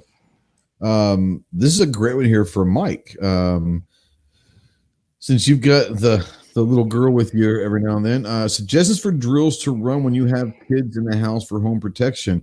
Now, let's start up do you do drills when little girls around, or do you not do drills at all? And if you do, what drills do you do? That makes sense. Yeah. So all the drills that I do for dry fire are geared around what I do for competition shooting. Okay. So there's 12 techniques that I go over, one behind each other, for a set period of time, which is normally about 30 minutes. But if my daughter is here with me, I will not do any dry fire. Okay. Because of the concentration that I need as presenting the gun and everything like that. If she comes in, Daddy, I want a snack. Daddy, I want something to drink. I want to go outside and play. That's going to deter me from the training aspect, because now I'm picking and deciding where my attention is going to be, So as long as she's not with me, I am focused 100% on dry fire. Clover, with you, always you had the kids around the house for most of their lives. Was there anything that you did to practice inside the house when the kids were in the house? Not so much. You've got to realize the situation I'm in is much different than most people. You would be a fool to even try to get down my driveway and do anything, first of all. So, the odds of something happening while I'm not at home, sure, but the odds of something happening while we're here would be astronomically low. So the main thing I focused on was safety, knowing how to use everything. There was never a curiosity factor in my household that, oh, my kid's going to find this and be curious and an accident's going to happen. I never had that problem, because it never, and I get it, because I understand what Mike had said, earlier, and your family situation and all those dynamics and everything else, of course, come into play. Luckily, I never had any of that was a hindrance. So, I was able to teach the safety, and this is here and it's loaded and it's ready to go. Wife and I go out of town as the kids got older. They knew where all that was at. They knew how to use it if they needed to. Thankfully they never did. And we never, we never concerned ourselves with it too much, quite honestly. Yeah, I mean, aside from dry fire, I mean, you've got the laser stuff that the Manisex. There's a lot of different companies that do the laser stuff. They've got the laser snap caps, whatever you put it into the chamber, but it doesn't actually fire. It's not a bullet. It doesn't fire a bullet out. But it's got a laser. You can kind of a bore laser, whatever you want to call it. There's all sorts of different things that you can work with. I will say is if you're going to be around and the family's going to, and this is something that I'm going to say to precursor this. If you have a home defense plan, and most people don't, but if you do, and you have a home defense plan as far as you stage firearms throughout the house, you have a safe room, or you have areas that no matter where someone is in the house, they know where to go. It sounds crazy, but if everyone knows if I'm in this quadrant of the house, then I go here. If I'm in this quadrant, I go to this room or to this closet or whatever. If you have that plan, then you might want to go over that. It's just like a fire drill or something they do at school. Do that once a month when your family's there and say, okay, we've got someone breaking in from this door or this window. What do we do? Where do you go? What are your responsibilities? Right. If they come for the back door, where do we go? What do you do? What are your responsibilities? If you have that home defense plan that involves your family, then practice that. Because the last thing you want to do is, hey guys, here's the plan. And 6 years from now, when we have someone break in the house, I hope you remember this one time we talked. If you do it consistently, then it works like clockwork. I'm just saying, if you don't have a home defense plan, you don't have to. But if you're going to have one, practice that. Practice that, just like a fire drill. Sorry. Yes. Budget still on. Yeah. Come on in if you want to jump in. What do you think of code words? That's for either one of you. Absolutely. I use them all the time. Yeah. Now you also got to remember when something happened, the stress factor kicks in. You can say something to somebody, and if it doesn't register to them because they're more like, what's going on? What's doing this? Yeah. Fear and panic. So, right? Yeah. So that's something you can rehearse. But when that moment happens, when adrenaline starts flowing, it could be a factor. Whereas code word blue might mean go to the laundry room, right? But now you're sitting there, get your butt to the laundry room, go. Code words not a factor. Words in that sense, I use safe words. I'll throw out a challenge.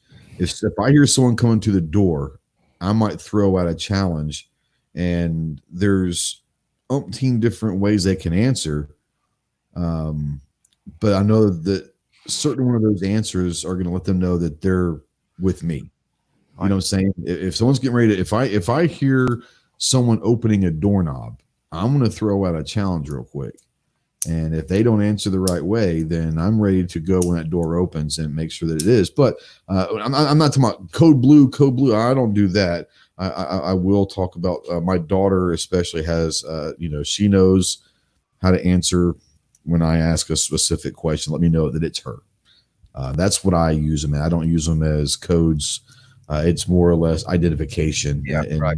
A challenge and answer, which Mike knows about. When you're out patrolling, sometimes you'll use challenge questions. All of that, that goes hand in hand with the whole light thing, right? I mean, mm-hmm.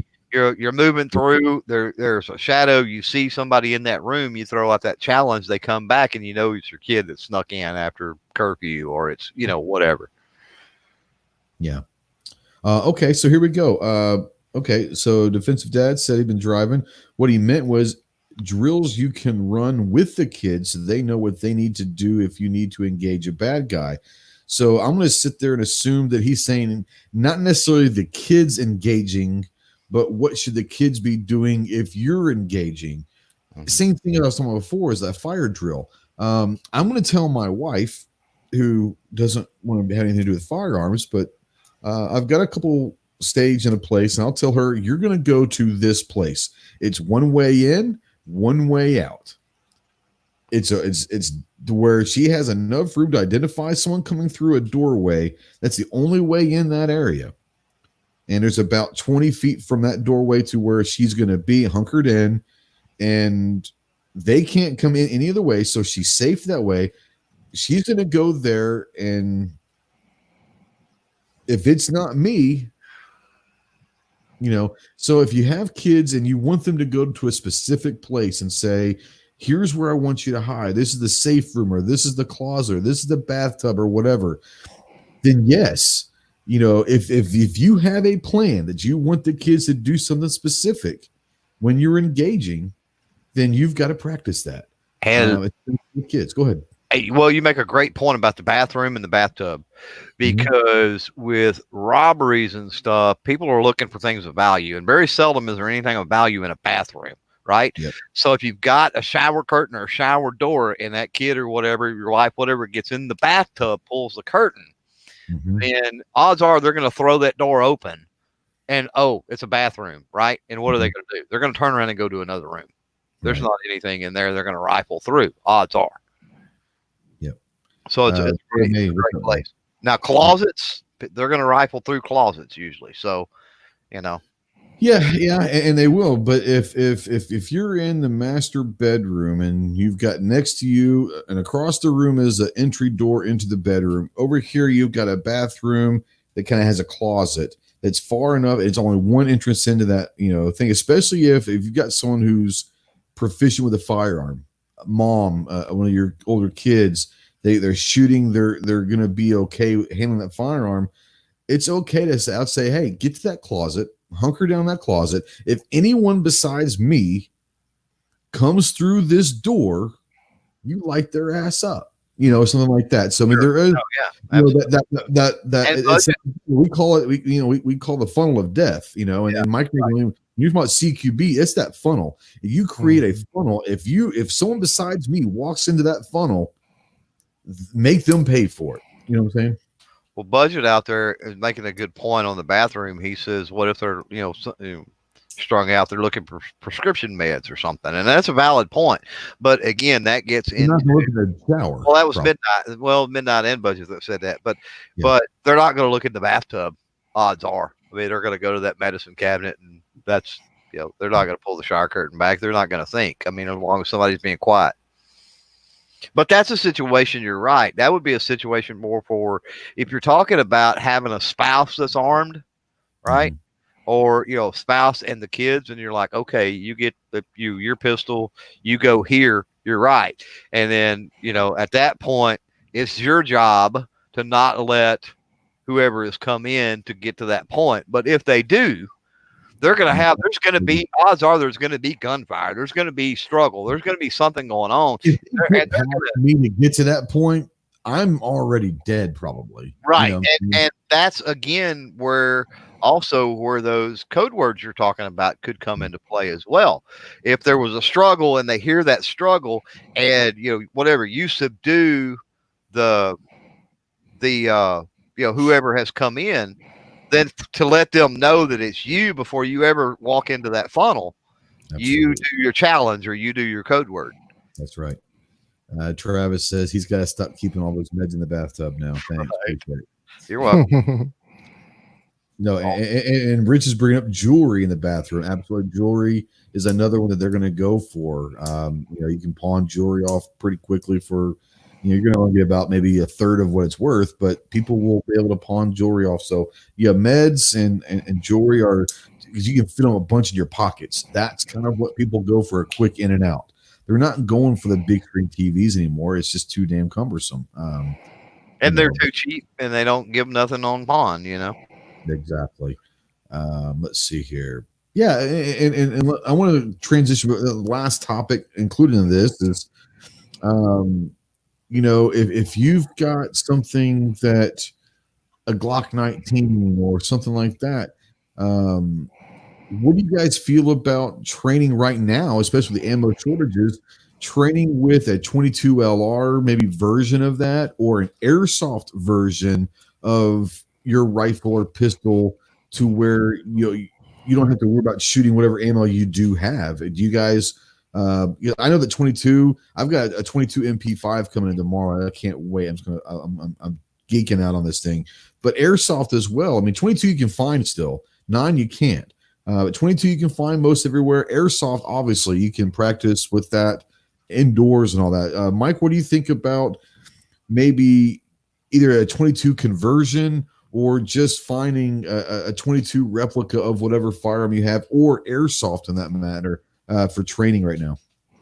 Well, regardless if it's a water gun, airsoft gun, of course I'm exaggerating when I say this, Sure. but some form of a firearm other than a real gun, basically only thing you're really doing is reinforcing and backing up the 4 fundamentals of marksmanship.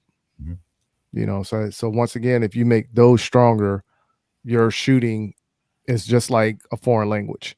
If you don't use it, you're going to lose it. That's right.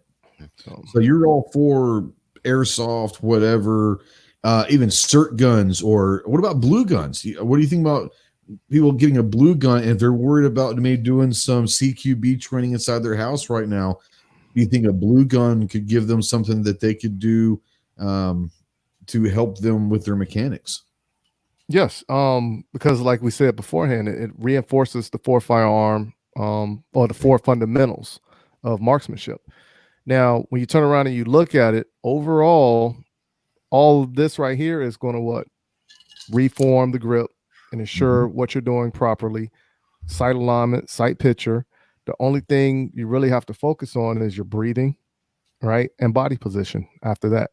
And if you're practicing around the house, those 2 are going to be the only ones that's changing, because we already know the 2 most important fundamentals of shooting is aiming and pulling the trigger. Right. I will say something to kind of piggyback on what you're talking about with breathing. And this is something that a lot of people, especially if you're newer to the firearms and all of that, that people don't think about a whole lot. You can go to the range and at 10 feet, shoot at paper targets all day long and just go to town on them and just get nice groups and just have a great time. With no pressure whatsoever. I would suggest, if you go to the range, or if you're doing dry fire at home or airsoft at home, whatever it is, at least incorporate, not all the time, but incorporate doing jumping jacks, doing push-ups, jogging in place for 30 seconds to a minute. And the reason why is, if you've never shot with an accelerated heart rate, with your breathing getting freaked out because you're under stress and the adrenaline's running, you have no idea what your mechanics are going to be in that situation. So the only way that you can even somewhat simulate it, do a bunch of push-ups or jumping jacks or running in place for a minute or so, do something active that will help that heart rate get accelerated, and then try to squeeze off some rounds, and let's see how good you are with or without that accelerated heart rate. You'd be surprised at how bad you are without practice. So I would definitely say, do something to accelerate that heart rate. Clover, want to bring you in. Airsoft 22 LR, cert guns, water guns, whatever. What do you think about utilizing those, especially right now when ammo might be tough to get? Yeah, absolutely. Why not? I'm going to go with what Philo says out there. He says, I don't need any training excuses to shoot 22. I totally agree. Yeah. I think that's something that fires a projectile. We talked about the Manus and the Cert, and you got the Cool Fire Trainer, and you got all these other things out there that are cool. But I just think that some type of quote unquote live fire training, where a projectile is being shot, you're going to get feedback off of a target that way, and I think that can present a more enjoyable experience for a lot of people than just dry fire and pulling the trigger or watching the little dot laser on the wall, right? And I'm just saying that from years of bringing kids into shooting sports and knowing how quickly you have to transition them from dry fire into let's get rounds on target, because they lose interest. Why? It's not as fun. Let's be honest about it. It's not. Yeah.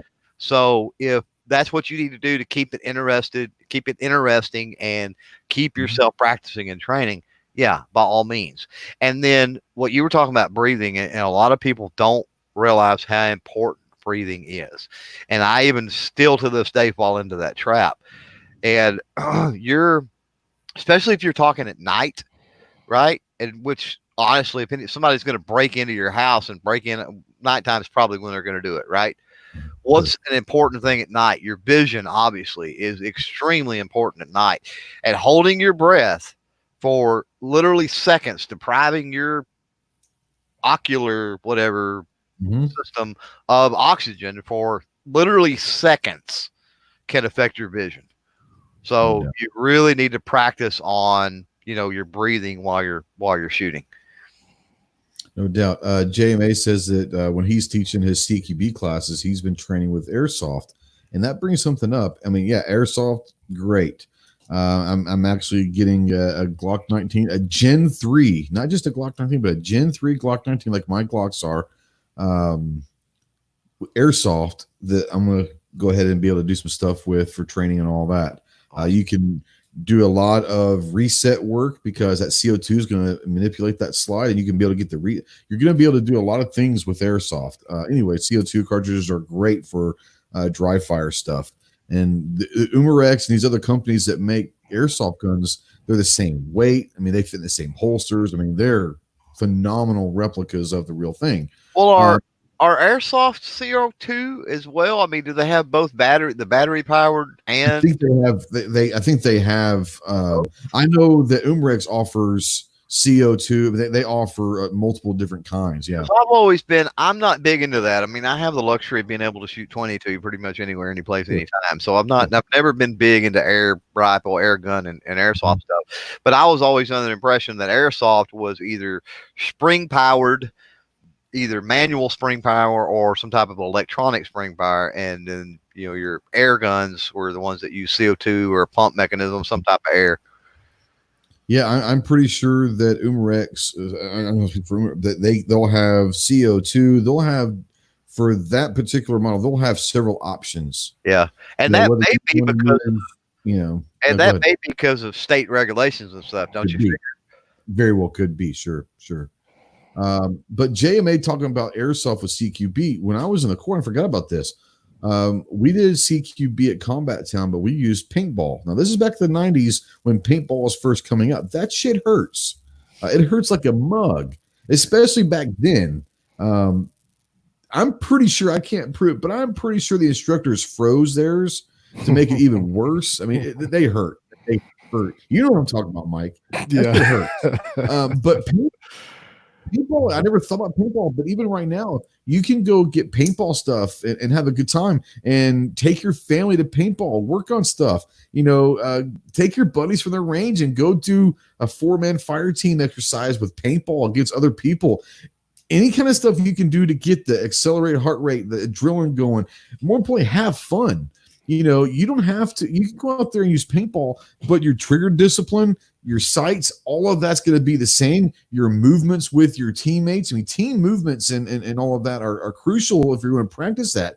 But paintball would be a hell of a good way to go out and have a good time. You're outside, all sorts of stuff. And yeah, does it hurt? I'm not going to lie. Yeah, it hurts, but it's fun. It is. Did you ever utilize paintball, Mike? We did doing force on force stuff before we went to Iraq the first time. Yeah. Like you said, there were people who were doing the paintball, competitions prior to all that. And this is when I was introduced to people freezing the paintballs. And like you said, it is an eye opener when you get hit with it, because that's an unpleasant feeling. Paintball, you're wrong. You're gonna have issues. Yes.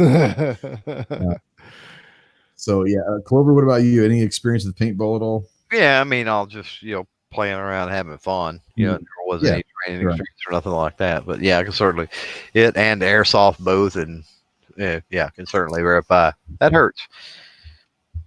It does. Airsoft not so much, depending on the distance it's at. You know what I mean? No. But paintball, yeah, you can fling a paintball. You can fling a paintball quite a good ways, and it still hurts. Oh, yeah. Well, yeah. Yeah. I would much rather go into a force on force simulations thing type force on force training with airsoft than with paintball. Man, simunitions are great. They're still going to hurt, but they're nothing like paintball, man. And I haven't done paintball for years, and it might be a lot better now. But now let's don't. Paintball would be fun. Kids out there, Yeah, I was just gonna say, let's don't confuse people. What's simunitions? Simunitions is one of those the honor game. Once you get hit, hey, I'm hit, let me leave. Right. That's Paintball, you get hit, Right. you're gonna be like, oh, okay. You got hit. Now move on to the next know one. you got hit. Yeah, simunitions. Yeah, and let's be honest, most simunitions are used more in training than in. I don't know of like simunition like war games. Those are done a lot with paintball and stuff. I'm sure there are, but the simunitions that I've been around are more or less training, a controlled environment where your team is going in to do something, and it might be force on force, but it's not a game and it's not war games. It's a training exercise. Paintball, you can go out there and they have these massive just free for alls. I mean, if you play Call of Duty, Mm-hmm. then they've got something like that in paintball. It's just one of those things. So, Mario out there says the paintball's average speed is 300 feet per second. That ain't no joke, right there, guys. Yeah, that hurts. That hurts. But now we also got to remember too with simunitions, that's also using a firearm, more likely the one you're going to carry for duty or self-protection. Just so you can get used to the feel and how it's going to react, trigger and all that. Absolutely. Yeah. Mm-hmm. Let's see here. Something I say here. A&A says my paintball gun's a response trigger, can crank it up to 14 balls per second. The fact that you would know how many balls per second that you can handle is kind of scary.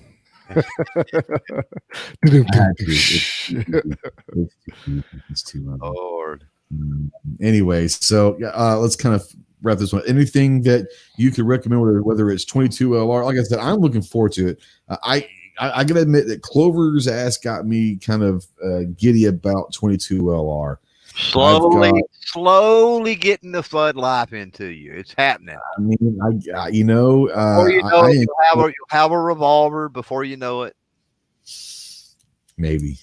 I think revolver is going to be a tactical revolver. Ain't going to be no fun. Make revolvers with rails on them, man.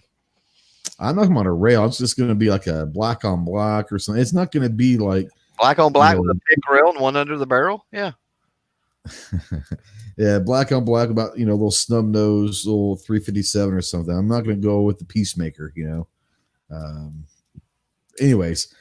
No, 22. I really have enjoyed it. And like I said, it's going to be delivered tomorrow at the gun shop, but it's an MP5 clone that I think Clover's got the same one. It's going to be maybe a little bit different with the upgrade stuff. And it's going to be an MP5, but it's going to be in 22 LR, which I love MP5. So I don't know if yours is a newer version than mine or an older version than mine. I'm not real sure. But do you have the 5 or the 522? I've got a GSG 5, which I thought was the original. It was. So what it is mine will end up being just like yours. When HK then sued GSG because too similar to the MP5, what they did is they created the 520, the GSG 522 and changed some stuff. But what they did is they offered the conversion kit to get it back to the original GSG 5. Right. So mine is the GSG 522, but it comes with the conversion kit. So when I get done, it'll be just like the original 5, just like yours. Nice. So it'll be different than when I get it, but when I'm done with it, it'll be just like yours. Cool. So yeah, but I love it. But I kind of got into it with the little PS90 in 22 that I got my daughter, loved it and all that. So I'm not going to go in with like the 22 handgun as far as like the buck marks and Mark 3s, Mark 4s and all that. But I'm all for having fun with maybe some replica guns of something that I can't get or can't afford that's going to be replicated in a 22 LR, because you can get it for, for nothing. I mean, $300 or below, you can get a lot of these replica firearms that are 22, and you can shoot them for nothing. Excuse me. mean, even right now, even though there's an ammo shortage, 22s around, and they're not price gouging the 22. You can shoot for $50. You and your family could shoot all day for $50 on 22 LR. So, yeah. Yep. Anyways, let's kind of start closing this off. Let's Clover, start with you. Anything besides 22 LR? Anything else you want to close on? Maybe some alternative ways that people could practice or train right now with ammo shortages before we head out? You don't know. I mean, I can't think of anything. I can tell you that now, is a good time if you can't. I mean, if you don't have a way to dry fire, if you don't have a way to, use an alternative method, if nothing else, use this time to work on your plans and work on your scenarios, and because the mental aspect is certainly part of it. So thinking about weaknesses in your home defense, right? Do I have, entry areas that I need to pay attention to? I need more outside lighting in these areas or that areas, or, maybe pay more attention to that. Focus on that right now if you can't focus on the actual training part. Absolutely. Yeah. And understand when you're talking about plans. And once again, I don't want to suggest that everyone should have a plan. I'm not saying that. But if you're going to have a plan, then practice that plan. But also, let's talk about that plan for 2 seconds. And Mike, Clover, jump in here. Yeah. But if you're going to do a plan, don't have just one plan. You got to have a plan. Are they coming in from the garage or the carport? Are they coming in through the front door? Are they coming in through the back door? Are they coming through Julie's window? Are they coming in through Frankie's window? I mean, you need to have ideas of a plan on kind of every entry point that you have in your house that you can at least have. If they come here, this is kind of where we want to go, And we really didn't talk much about deterrence. And that's more what I was thinking about is, concentrate more on your deterrence. I mean, if you've got a window that, maybe that's a bedroom that's not used and it's kind of weird and away from the street view or something like that, plant some prickly bushes under it. I mean, right. Go down to Lowe's or Home Depot, probably find you some kind of a bush or something really cheap and plant something like that under the window, just some type of small deterrent to make it less appealing, less easy of a target. Because like we said before, we know that, criminals go the path of least resistance usually. So put some resistance up somewhere. Yep. Mike, were you going to say something there? No, I was just agreeing with them. Okay. Just put something in there. So even if that flower, whatever deterrent that you put in front of the window, if it happens to fall over and go thump, that's an indicator that, okay, something's happening that shouldn't be happening. And at that same time, if it's something large enough, whereas if they're on the outside coming in, if it's big enough, are they willing to take the time to push it, or are they going to try another avenue of approach? And that brings up a good point, Mike, is that like under your windows, right? Put a dresser or a nightstand with some whatnot, right? Mm-hmm. They come through that window, it's dark, they knock things off of that dresser, and that's a noise that you've just heard. So, yep. The windows on the upper level, I've got a deck out behind these windows right here.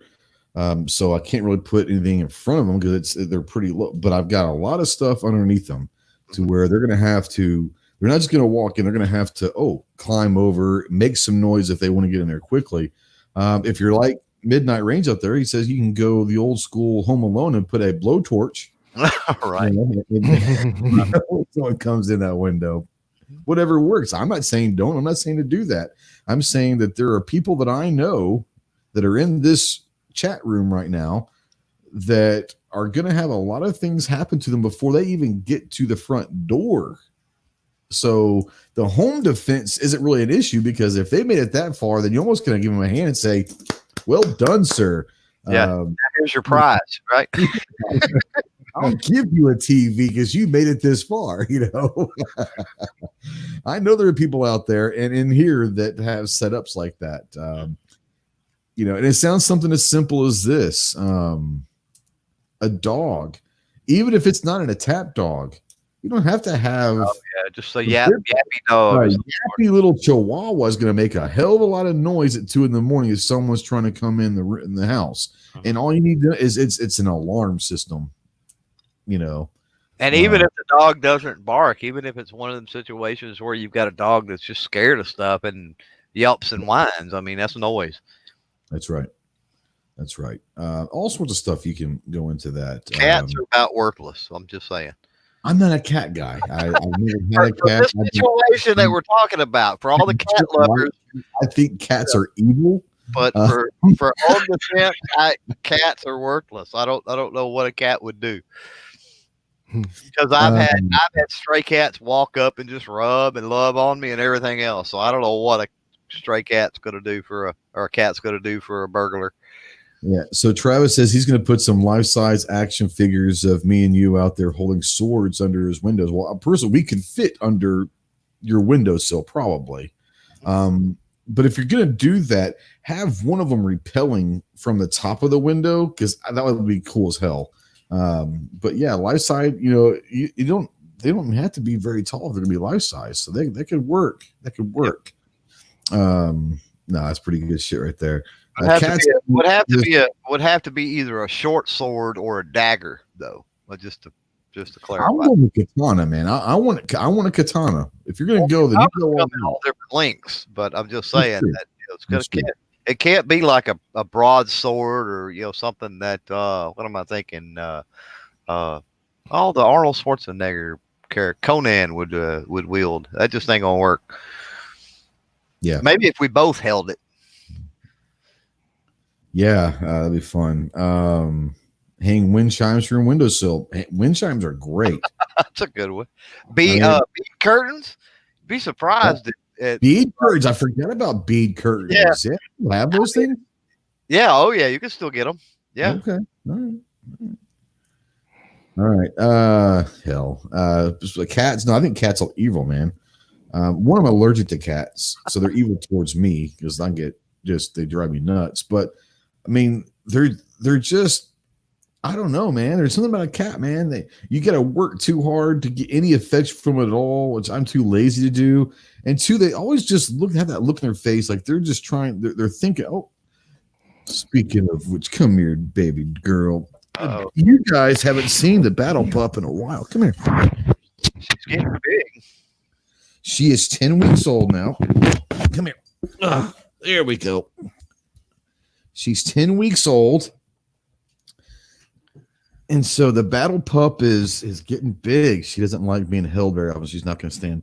But hey there. Yeah. So, yeah, Zoe is 10 weeks old. And the ears are starting to come up. She's getting heavy now. It's not real easy to pick her up like that anymore. You're going to try to eat my microphone, aren't you? All right. So one's down. Yep. There you go. She doesn't like being held, so it doesn't last. But yeah, the battle pup's 10 weeks old now. So it's kind of crazy. But no, I think my wife was bringing her in here because he's telling me it's time to get off. It's already 9:00. It's 2 hours into this thing. So Mike, let's start closing the door, sweeping the floors, as Clover likes to say. You got going on? Any projects you're working on? Where can people find you? People can find me by going to Instagram and looking up at Munitions Weapons Tactical. Go to Facebook, look up M-W Tactical, and the same thing on YouTube, M-W Tactical. Only thing that's going on with me right now is today I released the podcast, the weekly podcast that I normally do, and you can find that on your favorite streaming platform by just looking up the M-W Tactical Podcast. At the same time, I'm still doing my journey with competition shootings that I do every week. And like I said, here in the upcoming months, there's going to be a big announcement that's going to be made with a company and myself as a partnership. So be on the lookout for that. But at the same time, I would just say, please follow me on social media. Go check out my website, m-wtactical.com, and just be a part of this journey and give support where you can. Right on. Ron Vogt. I don't want to butcher your last name. I'm sorry, but Ron's out there. He's from Iowa. First time. He said he's liking what he's seen in the chat so far. I thank you. I get nervous with new people because most of these people have known me for several years. They know that I'm a bit of a smart ass, like to have fun. We try to be serious about some stuff, but for you to come in. You caught us on a good night. I had a good conversation with Clover and with Mike, and the chat out there was great. You caught us on a good night. So I can't promise that all of them are going to be like this. The title actually matched the subject It's matter the tonight. first time in a while, didn't it?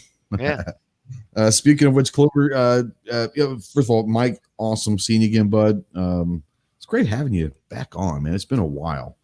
Gotta wait for it to turn down a little bit because, like I said, I know it's been crazy. It's been crazy. But I'm glad you're back. Clover, where can people find you? What kind of projects you got going on? You know, at this point, his name is new. He may not know who you are yet. At this point, though, I'm gonna assume he's in a YouTube live chat. So I'm gonna assume he's technically savvy enough. He knows how to find me, and I know everybody else out there in the chat already knows where I'm at. But I will talk about something kind of funny real quick, and it's coming up. It's gonna help the content out, I think, considerably. Everybody knows Ransom International, the ransom rest, been around forever in the firearms rest game. Primo as far as competitions and things like that, and probably one of the most used rests out there. But a mutual friend between the owner of that company and I turned him on to one of my videos using the redneck rest. And if you're not familiar with that, I've been using it lately. It's a rest I built, and I don't know whether to be offended or honored, but they reached out to me today and said, "Hey, we want to send you one of our rests to use in your videos."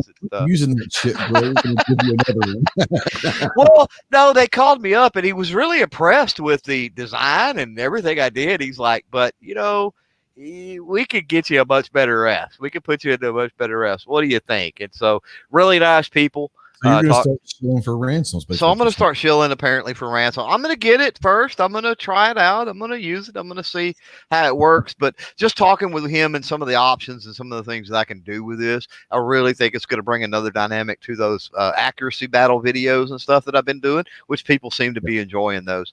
And so I think it'll add just another element to that, make those even better. So be looking for that. Going to start shilling for Ransom International. So there you go. There you go. Had a great phone call today, and you guys know if you've been watching Instagram or Facebook or even the shows the last couple of weeks, you've heard me talk about Will Chesney. Will Chesney was part of DevGru or SEAL Team 6, whatever you want to call him. He was on the Bin Laden raid, but he's interesting because he was the dog handler. And Cairo, which is the famous dog that was on the DevGru dog and was on the Bin Laden raid, he was his handler. Wrote a book about it called No Ordinary Dog. And I got the audio book of it, listened to it, phenomenal book. Reached out to Will and said, man, because he's also does a lot of stuff for veterans' mental health awareness and suicide prevention, and which I'm working with the V on a task force doing the same thing. So I reached out to him and I said, look, you don't know me. We have some mutual friends, but I would love to maybe get you on the podcast, kind of promote your book out there, talk about different things. And we've been talking about a last week or week and a half. And he said, yeah. Well, today we actually got on the phone call and we talked for a little while. He called me and it was a great conversation. He's in, he wants to do the live. He was to do both, but he was really up on the live because he's looking forward to the interaction with the audience and all that. So at this point, it'll be the next couple of weeks. Probably we got to just talk with. It's sad when you've got a best-selling book and you're a guy in the Bin Laden raid. You have to have a marketing and media person to schedule you. But he's kind of to that point. He says, I got to get Amanda or whatever her name is on this to make sure everything's good. He says, but he wants to be here. So the next week or two, Will Chesney is going to be on. So if you want to kind of get some idea of who this guy is, and it's a wonderful book. And if you do the audio book, it's actually Will narrating the book. Oh, cool. Go check out No Ordinary Dog. It's about Will and Cairo. Cairo is the dog from SEAL Team 6. Will is his handler. And it talks about how many people, this dog saved. And it talks about what it takes to be a SEAL and then what it takes to be a handler in special operations. And all. It's a phenomenal, phenomenal book. So if you guys are interested in all that stuff, if you're just a dog lover and you really have nothing else to read, go check out No Ordinary Dog. You can find it on Amazon. It's pretty much where he's taking you. Okay, I'm not sure what Ron's talking about. Anyways, so go check that out. But Will's going to be on the show next couple of weeks. We've got a lot of cool guests in the next few weeks. Now that everyone's actually kind of starting to maybe somewhat kind of get back to normal, a lot of the people that we were supposed to have a month or so or two ago, we got some really cool people. Tonto's going to come on, talk with him last week, and do some training with him in November. Tonto's going to come on. You've got Sean Ryan's going to be coming on, hopefully. You guys know who Two Lamb is. He was Ronin on Call of Duty, but he was Green Beret, Sergeant Major, does Ronin tactics and all that. We had Mike Glover on not too long ago. We had Todd Fossey on months ago. We're going to have some really awesome people coming on, but one of the more exciting ones I'm talking about is with Will, because he brings the dynamics of the dog. And now that I've got this little battle pup that's, I'm fascinated by this. So I'm really looking forward to that. So that'll be here in the next week or two.